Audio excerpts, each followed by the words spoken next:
Okay, let's go through Bog Queen now, which is a very, very dark poem indeed. And we spoke earlier about the Ashling tradition, and I think it's a useful way of looking at this poem is to see it as a kind of inversion of the Ashling tradition. Do you remember in the past the Irish poets were visited by some beautiful erotic woman who would come and soothe them and talk to them, make them feel better? Bog Queen's definitely not coming to do that at all, is she? So I think another useful way of looking at it, if any of you do psychology or you know a little bit about Freud, I would say this is the most Freudian of the poems, isn't it? And those of you who know about Freud will know that when you analyze horror, it's often analyzed as the return of the repressed, isn't it? The thing that you have pushed down, the thing that you have imprisoned is going to come bursting out, and it's going to come bursting out in a kind of monstrous version. So I think that Bog Queen absolutely kind of directs you to that kind of reading, doesn't it? Again, it's first person. And the obvious poem to contrast it with is Punishment, because both of them are about kind of cruelty to women's bodies, aren't they? But in Punishment, we do not get the interior of the victim, do we? Whereas in Bog Queen, we get her perspective. The female voice is very important here. No female voice in Punishment, but here the speaker is the female, the I is the female, so we get the female perspective. We don't know how she dies, we just know that she is in the earth. It's interesting that she is a queen, because that would suggest that she's of a very high class, etc., that she's an oppressor. But the poem is going to end with a very anti-aristocrat, an anti-upper class message. Can you all remember why this word is so important, which we pronounce domain? Remember what I said? It is a Norman word, isn't it? An Anglo-Norman word. And it reminds you that you have 1,000 years of colonization, where, you know, when we're talking about the Normans, and before that, the wave of Viking colonization as well. Here she is in the domain wall. Can anyone remember where we saw that word before? It's in New Song. Do you remember? The river bursts through the domain and everything. Remember I told you how important fences are to Heaney. Fences and walls become symbols of colonization and the taking of the land. And do you remember I told you as well the word plantation, which many of you would think about the suffering of black African people? It's actually a word that was first used in Ireland. The plantations were in Ireland first, okay? So here she is lying in the dirt, and we can tell that it's a sinister idea of the landscape because she is surrounded by glass tooth stone. Heaney loves these dashes, which we call compounding, joining words together in this way. And it makes it sound, it's obviously personifying the term to some degree, but at the same time, it's also glass. So it's sharp. It's razor sharp, isn't it? And it makes it seem as though she's in a trap. So much of the poem is about female suffering. And Heaney is very interested in the female body that is being subjected to torture or to rape, isn't he? And the idea of what it does to your flesh and how it marks you and violates you and hurts you. And if you think about it, very often the landscape is described as a body, isn't it? And that goes back to sort of medieval political theory, where the country was often called the body politic. So it's like the earth that is a body, it is a representation of the land itself, isn't it? Now, to me, the most beautiful part of this poem is, my body was braille. So in other words, you can read off her body, but you need to touch it, don't you?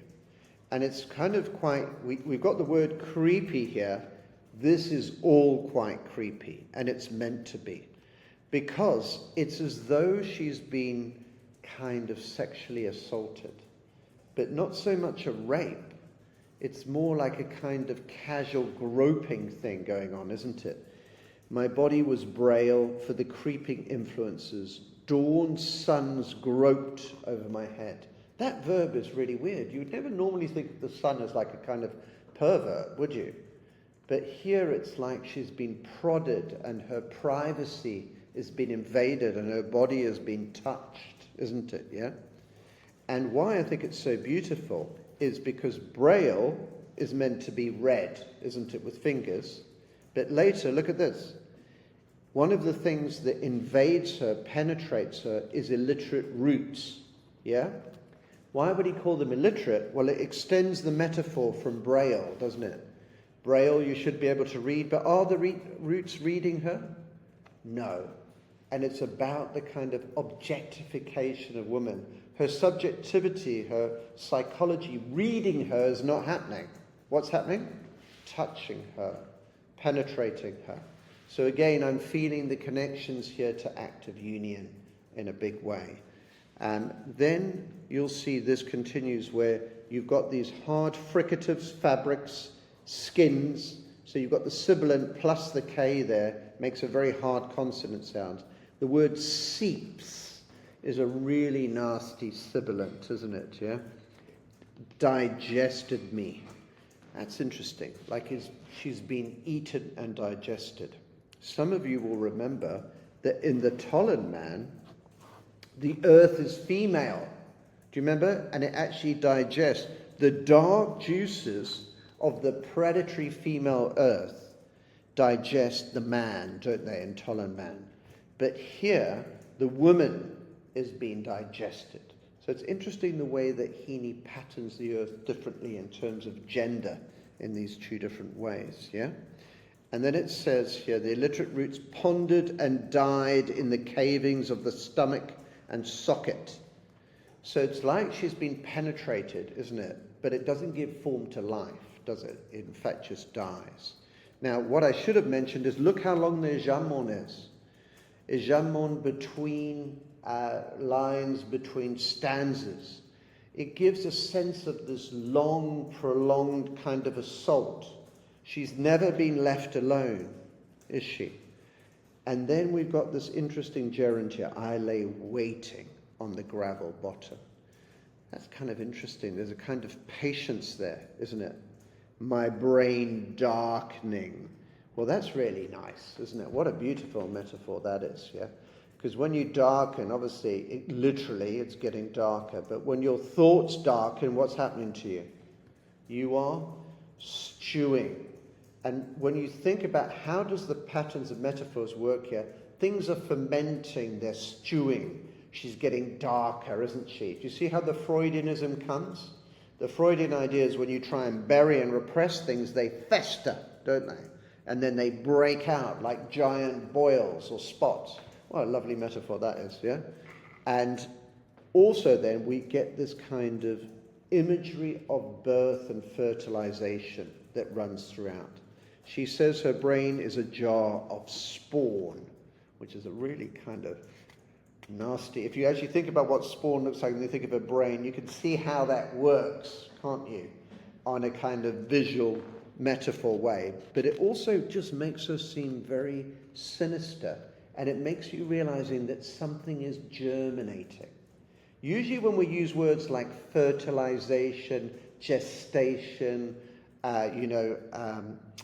all of those kind of words that mean kind of growth and new life. Here, though, the kind of growth and new life is going to be a bit like active union, isn't it? It's going to give rise to something which is quite grotesque. And she dreams of Baltic amber. Now, that's really interesting because that takes you back to the amber beads. Do you remember in Punishment? The poor woman who is stripped and sacrificed, her nipples are like amber beads. And that image shows you how vulnerable she is, how small she is, how she's exposed to the cold. There's a little bit of that here. Now, when you think about it, women are often shown as victims. And if we just ended the poem here, and we put it here with all the thighs and stuff like that, she would just seem like another object of patriarchal violence and sexual assault, wouldn't she? But there's much more to this poem than that, okay? Again, he's bringing it back to like genital areas and stuff like that. You've got the bruised berries under her nails. That's a direct link to punishment, don't you think? Again, the female flesh hurt and scarred and stuff, yeah? She is very different, though, from the girl in Punishment, isn't she? The girl in Punishment is thin, do you remember? She's meek and meager. This, on the other hand, is a queen. She has a diadem. She has gemstones as well, you know. Is she literally a queen? I don't know. Or is she the bog queen? And it says here, in the peat flow. So if you wanted to compare this to bogland, could you do that, guys? And you notice the word flow. Remember how the bogland is always crusting? Why does he love bogs so much? Because they bring history to the surface. They preserve, don't they? But do you remember how the bog butter comes up again after centuries and whatnot? It's like a giant historical refrigerator, isn't it? Yeah? My sash was a black glacier, wrinkling, dyed weaves and Phoenician stitchwork. What this reminds you of is that the Vikings traveled a lot, because Phoenicia is out towards Greece, isn't it? Okay. So she's wealthy, though, to have these kind of clothes. This is not like the girl in Punishment at all. And again, here we've got a reference to her breasts. So what do we have? We've got a patterning between soft and hard. Can you see that? Black glacier. You feel the hard and the darkness of it. Retted on my breasts. Breast is soft, isn't it? You think of flesh. But then, moraine is the stuff that's left behind by glaciers, like broken rocks, etc., yeah? Then you've got winter cold, but then you've got nuzzle and you've got thighs. So do you see how there's this soft, hard patterning all the way through? And again, there's this deeply, I keep on coming back to this idea, there's this semantic field of sexuality, isn't there? And of impregnation and birth going on, yeah? The heavy swaddle of hides. Do you know what swaddling is? How they used to swaddle babies, wrap them up like this, was swaddling. So again, what's happening to her now? It's like she's going to be reborn, isn't it? Into a kind of fetus, yeah? My skull hibernated. Well, when you hibernate, are you dead? You're just sleeping and you're going to come back, aren't you? And when the bear comes out of the cave, he's lost half his body weight, hasn't he, Rauda? And what does he want to do? Wants to eat, doesn't he, yeah? And now we get our first Volta. There are two Voltas in this poem. Which they robbed. Who's the they? Unspecified kind of enemies, don't you think? People who have wronged her. So you remember the Ashling tradition? She'll come by and she'll speak some nice soft words and stroke the brow. She ain't coming to do that this time, is she? I was barbed and stripped by a turf cutter's spade. In other words, the spade hit her head, didn't it? Took her head off and stripped. It sounds just like punishment, doesn't it? Like they've pulled her clothes off. They've taken her privacy away. They've taken her modesty away. And there's a real class point here, because the turf cutter, if we left it there, would be a villain. But he's not a villain, is he? Because what does he do? He veiled me again. And this, of course, reminds us, Rauda, doesn't it? That at this stage, European woman would have been veiled, yeah? So it's like he returns her modesty to her, doesn't he? And he packed the coombe softly. Think of how lovely that vowel sound is, coombe.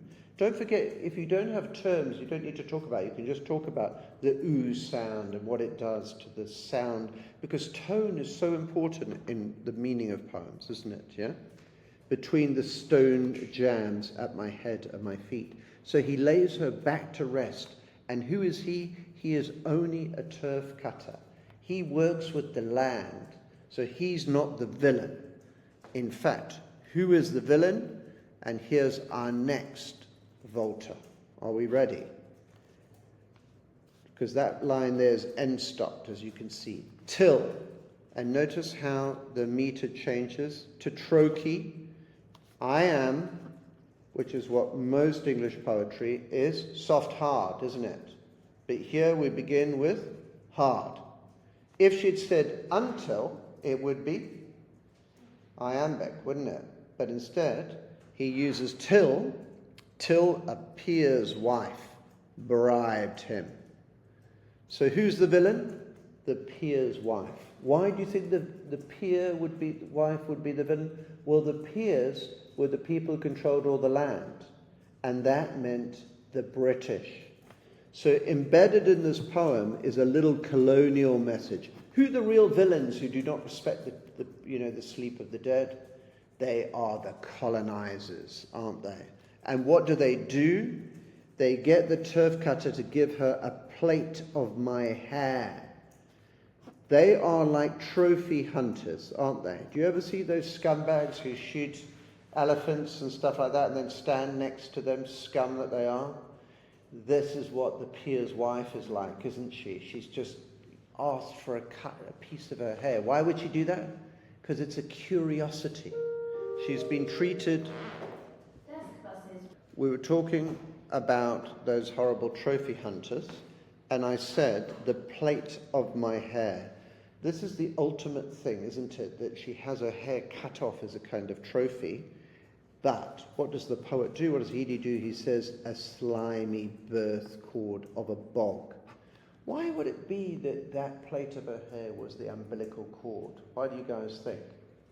When you think about it, it's because it's the final straw, isn't it? She's been raped, kind of symbolically, don't you think, by the roots in the ground, then impregnated and fermented. So we've got this whole birth metaphor happening, and then the final thing that will make the birth come out is the cutting of her hair. So you've got this long, extended metaphor of birth, haven't you? Yeah?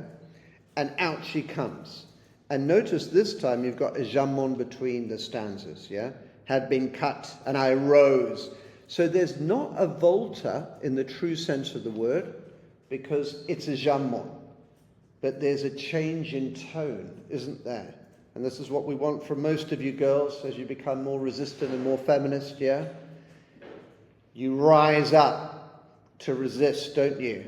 I rose from the dark, hack-bone skullware. Well, here's the ashling, isn't it? But it's not some beautiful, singing, erotic, you know what I mean, ethereal woman. Now it is a woman warrior. It's like something out of a video game, isn't it? You know, like a kind of monstrous female avenging angel. And let's see, look at the words, look at the sounds, the R's, the erotic R's, dark, the D's, hacked, the use of fricatives, skullware, you've got again a sibilant and the hard K. Look at the compounding of the word. She is skullware. It's like she has been ossified and turned to bone, hasn't she? Remember the word ossification is when you turn to bone? Well, when you turn to bone, you can't be hurt anymore, can you, in the same way? There's no flesh to violate and hurt. There's not going to be any bruises under her fingernails now, because she has none. She is a pure kind of, should we say, weapon, don't you think? Frayed stitches, tuts, small gleams on the bank. Frayed stitches makes her sound like Frankenstein's monster, doesn't it? That she's been patched together. And if we read it as Frankenstein's monster, and that's an intertextual reference to Frankenstein, what does Frankenstein's monster do? It hunts Frankenstein down, and it absolutely destroys him. And again, I think that seems to be what the message is here. All these centuries of violation, etc., what is Heaney telling us? Do they go away? No, they do not, do they? And we know from many places, don't we, Rauda, that when you wrong and hurt people, even when they seem weak at a particular time, usually that's all fermenting, isn't it? And in this case, Heaney is talking in a way that many colonized people would understand, wouldn't they? That often breeds a kind of rage that will come back. So what happens? We go into the present. And what does she represent, do you think, guys? She's the personification of the Troubles, isn't she? And of the avenging IRA, who've come back now to hurt and to try and bomb their way to liberation, or the Protestants who equally violent with death squads and leaving people buried in the ground. But what Heaney seems to be saying here is that the earth has been hurt, and when you hurt things, they kind of come back, and we're going to end with that sense of the return of the repressed.